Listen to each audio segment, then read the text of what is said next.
I left my farm for 3 days, just 3.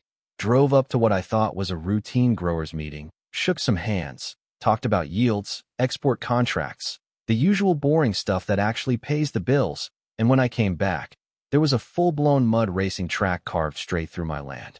Not near it, not accidentally brushing the edge. I mean right through the heart of it, like someone took a knife and dragged it across 20 years of work. And the wildest part? They knew exactly whose land it was. They just didn't think I'd do anything about it. Now, I own about 40 acres down in what used to be quiet farmland. Real quiet. The kind of place where people wave even if they don't like you, and boundaries aren't just lines on paper, they're understood. My grandfather worked that soil before me, got it certified back in the late 80s, and ever since then, that land's been producing specialty crops that get shipped out at premium rates. Not hobby farming, not backyard tomatoes. I'm talking contracts, inspections, standards. One mistake and you lose certification, and that hits harder than any bad harvest. The western edge of my property runs along this narrow two-lane road. Nothing fancy, just asphalt cutting through fields, and that road has always been the line. Everyone around here knows it. You don't cross it unless you've got permission, and you definitely don't start building anything permanent on the other side like you suddenly own the place. So when this guy, let's call him Derek, bought the land next to mine, I already had a feeling. You know the type, rolls up in a lifted truck, tires still dripping mud like he just drove through a swamp for fun, introduces himself with way too much energy, talking fast about events, spectators, weekend revenue streams. And I'm just standing there thinking, man, you're not here to farm anything. He starts telling me about his big plan, a motorsports venue, mud racing, trucks flying through pits, crowds cheering, vendors, the whole thing. And look, I'm not against people doing their own thing. You bought your land. Do what you want with it, as long as it stays on your land. So I tell him, plain and simple, hey, just so we're clear, that road right there, that's the boundary. My fields run right up to it. Been that way for decades. He nods, real casual, like he's barely listening. Yeah, I got survey guys, we'll be good. And that right there, that was the first red flag. Because people who say, we'll be good, usually aren't. Fast forward about 10 weeks. I'm coming back from the city, tired, thinking about irrigation schedules, maybe grabbing dinner before heading out to check the fields. I turn onto my lane, drive about halfway in, and I hit the brakes so hard my truck jerks forward. At first, I thought I took the wrong turn. Because where my crops should have been, there were massive trenches filled with water. Deep ones, like 10 feet down, maybe more. Dirt piled up into berms on both sides, carved out lanes running through what used to be perfectly leveled ground. Tire tracks everywhere, churned mud, standing water reflecting the sky like some kind of messed up mirror. And then I see the parking area, flattened, graded, wide enough for dozens of trucks. That's when it hit me. They didn't just mess up. They built an entire facility, right on top of my fields. I just sat there for a second, hands on the wheel, staring, trying to process how something this big could happen without anyone stopping it. Then the anger kicked in. Slow at first, then all at once. I grabbed my phone and called Derek. He picks up on the second ring, sounding excited, like I'm about to congratulate him or something. Hey man, you see it yet? Opening weekend's gonna be huge. I cut him off. You built a racetrack on my property. There's this pause, not confusion, not surprise, just a pause. Then he goes, nah, that's on our side. We had everything surveyed. I look out at what used to be my crop rows, gone, completely gone, and I say, you're about a quarter mile into my land. That's certified ground you just tore up. His tone shifts a little, gets tighter. Our contractor's done projects all over the state. If he says it's good, it's good. And then he says something I still can't believe. Maybe the road moved when they widened it. I actually laughed. Not because it was funny, but because that's the kind of excuse you make when you think the other person won't push back. Road didn't move, I said. You did. Now at this point, I'm standing in the middle of what used to be my field, boots sinking into mud that shouldn't even exist there, looking at this mess, and I already know. This isn't going to be a quick fix. Because guys like Derek, they don't build something that big unless they're planning to fight for it. So I call in a surveyor, someone I trust, someone who's worked this land before, knows the history, knows where every line is supposed to be. He comes out, pulls the records, runs the measurements, takes his time with it, no guessing. Couple days later, he hands me the report. And it's exactly what I thought. That entire track, every pit, every lane, every inch of it, sits squarely on my property. Not overlapping. Not questionable. Mine. We send Derek a formal notice. Gives him a clear deadline to remove everything and restore the land. No drama. No threats. Just facts and a timeline. And you'd think that'd be enough, right? Wrong. Instead, I get a response from some law firm out of the city, polished language, fancy letterhead, basically saying, yeah, the track's there, but they built it based on permits, environmental assessments, all that, and instead of fixing the problem, they propose a land exchange. Let me translate that for you. They destroy high-value, certified farmland, and then offer me a trade like we're swapping baseball cards. That's when I knew this wasn't just a mistake. This was a play. They thought they could build first, ask forgiveness later, and pressure me into accepting whatever deal they came up with. And honestly, that works more often than you'd think. Just not this time. So after that letter from their lawyers came in, nice and polished, full of words that sound reasonable until you actually read them, I just set it down on the kitchen table and stared at it for a while. Not angry, at least not yet. More like that quiet kind of disbelief, where you realize the other side isn't even pretending anymore. They weren't apologizing. They weren't fixing anything. They were negotiating like they already owned the outcome. And that's when I made the decision. This wasn't getting settled over emails. I called my surveyor back, told him we're going all the way with this. Full documentation, certified maps, historical boundary records, everything. Then I reached out to an attorney. Not some billboard guy, but someone who actually understands agricultural land disputes. Because this wasn't just about dirt, this was about certified production ground, which carries a whole different weight. We filed the case within the week. Now here's the thing about lawsuits. They don't move fast. Days turn into weeks, weeks into months if you let them.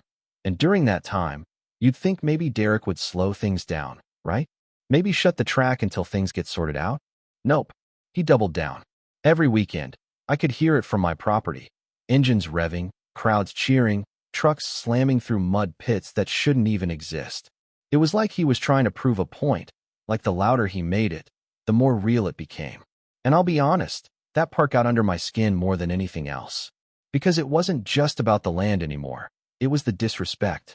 7 weeks later, we finally get in front of a judge. Small courtroom, nothing dramatic. No TV cameras, no big speeches. Just facts laid out on a table.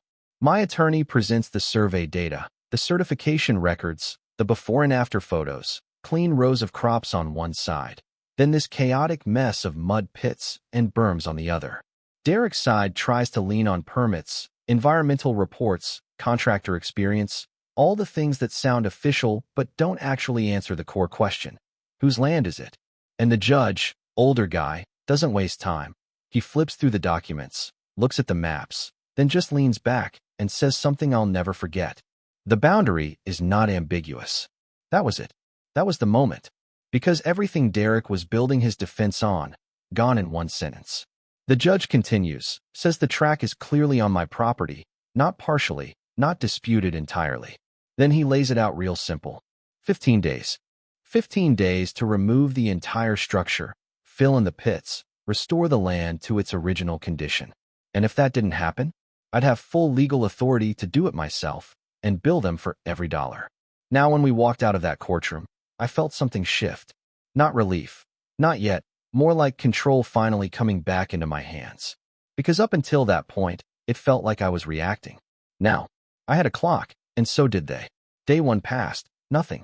Day 5, still nothing. By day 10, I drove out to the edge of the property just to check, and what do I see? Trucks racing. Same as before. Crowds, noise, mud flying everywhere. Like the court order didn't even exist. And that's when it clicked for me. They weren't going to comply. They were betting I wouldn't follow through. Day 15 came and went. No equipment, no cleanup, no attempt to fix anything. So on day 16, I stopped waiting. I got up early, real early, before the sun was fully up, and started making calls. By mid-morning, every piece of heavy equipment I owned was lined up and ready. Bulldozer, scrapers, loaders, everything. My crew showed up, no questions asked. They've been with me long enough. They didn't need an explanation. I walked them out to the site, pointed across the track, and said, "We're putting it back." And then we started. The first push of that bulldozer. I won't lie, there was a moment there. Not hesitation, just awareness. Because what we were about to do wasn't small. But then the blade dropped into that first mud pit, and that was it. Game over. We worked straight through, long days, engines running nonstop. Those deep pits? Filled. Berms? Leveled. Tracks? Gone. It didn't take long for word to spread. By the second day, people started showing up, some just watching, some recording on their phones like it was some kind of show. And then, late afternoon, here comes Derek. Same truck, same attitude. Except this time, he's not smiling. He jumps out before the engine even fully stops, starts yelling across the site. "What the hell do you think you're doing?" I shut down the dozer, climbed down slow, took my time walking over. "You had 15 days, I said. He's pacing now, pointing at the equipment, at the ground. "You're destroying a commercial facility. We've got sponsors, schedules. This is millions in revenue." I reached into my jacket, pulled out a folded copy of the court order, and handed it to him. "You had 15 days, I repeated. He snatches it, barely looks at it. "This isn't over. You're going to pay for all of this." And I just shrugged, because at that point, there was nothing left to argue. We finished the job in 4 days. 4. By the end of it, you wouldn't even know a track had been there, just flat ground again, ready to be worked, like it should have been all along.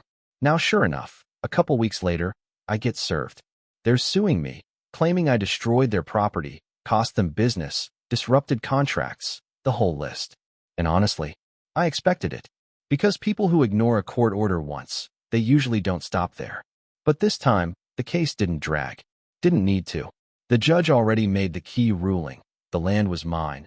The structure was unauthorized, and they were given a clear deadline to fix it themselves. They chose not to. So when their attorney tried to argue damages, it didn't land. Not even close. The judge dismissed the case, clean. And then came the part Derek probably didn't see coming. He was ordered to cover my legal fees. Every single one. Plus additional damages for what they destroyed in the first place. When it was all added up, it came out to just over 70 grand. And just like that, the whole thing flipped. They built something thinking it would give them leverage. And it ended up costing them everything. So yeah, that's how it ended. No big dramatic speech, no last-minute apology, no handshake where we suddenly understand each other. Just paperwork, a cleared field, and a pretty expensive lesson on the other side. And if you're wondering whether Derek ever came back around after all that, nope. Haven't seen him since. The land next to mine sat quiet for a long time after that. Funny how things get real quiet when the noise stops making money. But here's the thing. I didn't tell you this story just because it's satisfying to hear someone get what's coming to them. Even though, let's be honest, it is a little satisfying. I'm telling it because situations like this happen way more often than people think, just in smaller, quieter ways. It's not always a full-blown racetrack. Sometimes it's a fence pushed a few feet too far. A driveway that accidentally crosses the line. A neighbor who plants something, builds something, extends something, and suddenly your space isn't fully yours anymore. And most people, they hesitate. They tell themselves it's not worth the trouble, that maybe it was a mistake, that bringing it up will just create tension. And look, I get that. Nobody wakes up thinking, today feels like a good day for a legal dispute. But that hesitation, that's exactly what the other side is counting on. Because once something is built, once it's in the ground, visible, functioning, it creates pressure. Not legal pressure, emotional pressure, social pressure. You start thinking about how complicated it'll be to undo it, how awkward it'll get, how long it might drag on, and before you know it, you're negotiating over something you never agreed to in the first place. The lesson here is, boundaries only work if you're willing to enforce them. Not aggressively, not emotionally, but clearly, consistently, and early. The longer you wait, the more complicated it becomes. And let me say something that doesn't get talked about enough. Documentation is everything. You can feel right all day long. You can know in your gut that something's off. But in situations like this, what matters is what you can prove. Surveys, records, certifications, timelines, that's what carries weight when things escalate. Not opinions, not assumptions, evidence. According to standard procedure, if there's ever any doubt about where your property begins and ends, you verify it before there's a problem, not after. Because once construction starts, you're no longer preventing an issue, you're reacting to one. And reaction always costs more. Time, money, energy, all of it. From a legal perspective, what saved me wasn't just that I was right.